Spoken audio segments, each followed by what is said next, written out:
Yo, what is good?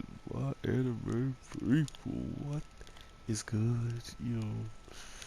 Guys, we have some interesting changes popping up in Peto, and I thought I use one of the men who I think has been using other as pets for quite some time in this game.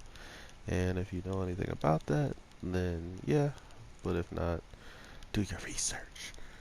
But overall, this show has been very, very mysterious, and I think that's a big reason as to why I even like it as a whole. Um, I don't know what's going to come. I don't know how it's going to happen, but all I do know is things could pop off at any moment, and it's always nice to see. But at the same time, this week's episode felt like it was uh, a retelling of other episodes, I guess you can say. Like it felt like everything we were seeing in this episode was something that we were going to see, or not everything we see in this episode we're going to see, but it's stuff we've already seen, right? Um, him going into someone's mind to then find out the good and the bad to see what could have caused a peak in there and what could cause a valley in there. So by doing such, he learns, just of your dark past and stuff that you may not even be able to really bring up in a correct way because you have, thrown it down so much in your brain and in, just overall time is going to, have you either react to the pain of the past or it's going to have you hide it, put it deep, deep away. So whenever anything tries to even brush your past, you just look the other way and don't want anything to do with it. So that's the type of weird stuff that pops off in this show.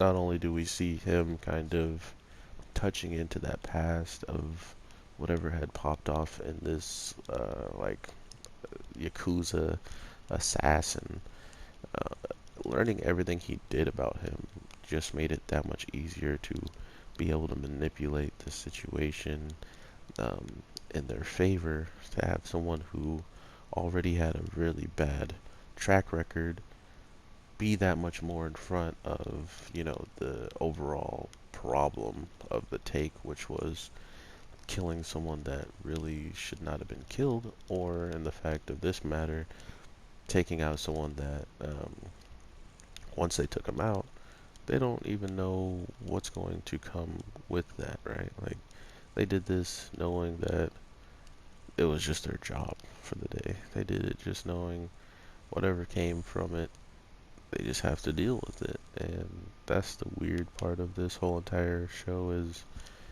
nothing's really put into perspective as to why this stuff is happening. We just kind of know it's happening for whatever reason, and after it is getting to a breaking point, either we're gonna A, send the people out to fight for their life, or B, they're going to put them in a position where their mind is so completely gone. Like for instance, at the batting cage, the man was just sitting there with the bat, and the balls were just flying past him. He wasn't swinging anymore. But we know from what these crushers can do that in their mind or in their eyes, they could still see themselves hitting the ball relatively easily, or, as they already were, and didn't really feel any difference as a whole. So these are the types of things that have made me really understand just what could come in the future of this show.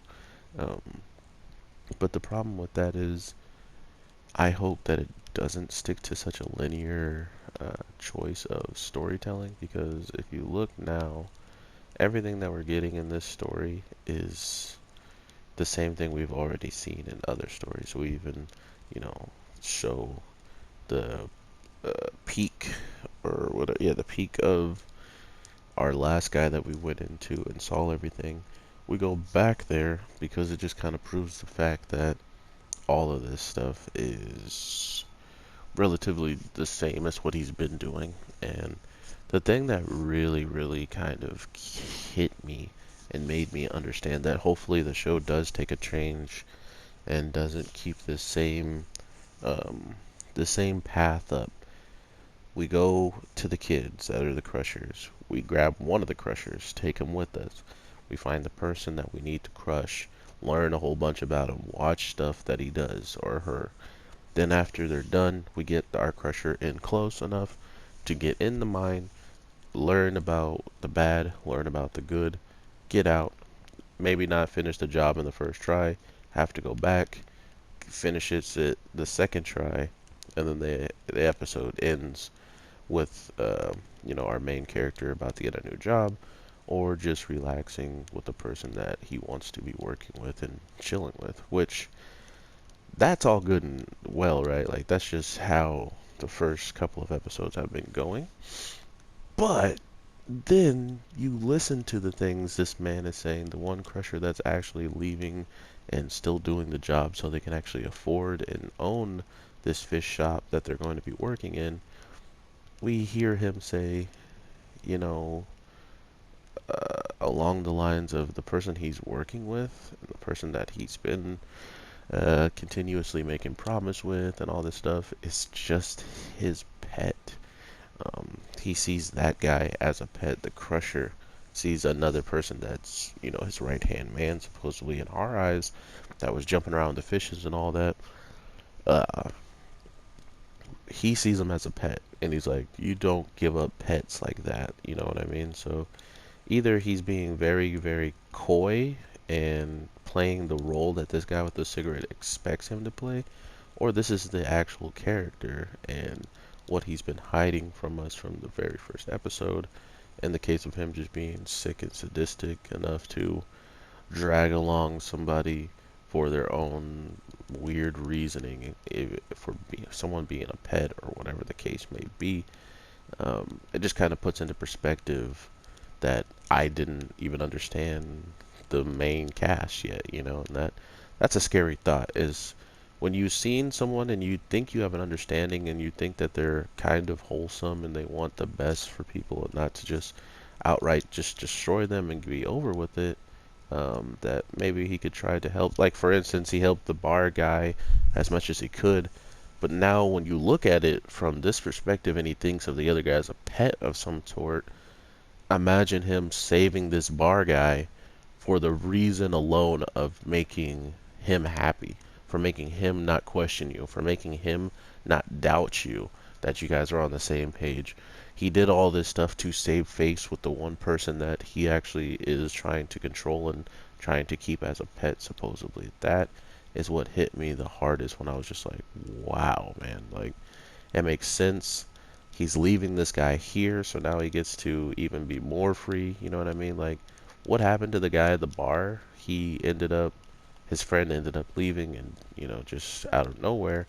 And now all of a sudden, he has his friend working the same kind of way that the person who left in the very first scenario kind of had it going in the whole grand scheme of things. So I don't know what to feel about Pitt. I honestly don't. And I think that's a good thing and a bad thing for some. Like, some people are really not into how out there it is, which I can understand. It looks ridiculously wild, and then on top of that, you have some weird bromance that almost seems to be close enough for them to be kissing and stuff like that. Just by the way the guy who's actually running the shop by himself is acting, he's not as happy when the guy's gone.